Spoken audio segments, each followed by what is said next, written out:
Štabni vodnik Bojan Ferš, kaj vas čaka v naslednjih dneh? V naslednjih dneh nas čaka še nekaj priprav na začetek te velike vaje, ko se bodo začeli končni dejansko dnevi izvedbe. Ključne so priprave na mraz, ki nas čaka v času vaje. Temperature bi se naj spustile tudi do -20 in več stopinj Celzija. Nekaj dni bomo preživeli neprekinjeno pod nebom v taktični situaciji. Tako da ključne so priprave, potem taktična slika, kaj se bo v tem času dogajalo.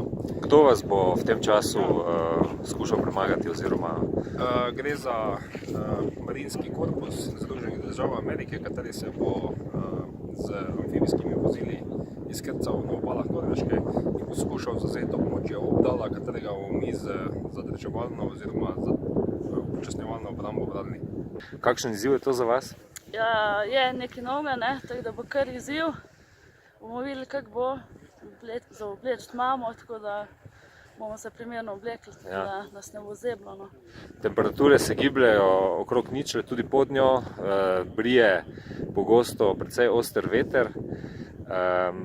Obstajajo kakšni triki, kako preživeti takšne razmere? Ja, pa to, se malo zagrneš, pa je v redu. Slišal sem, da ste tudi dobili nekaj dodatne opreme za to vajo, torej rokavice.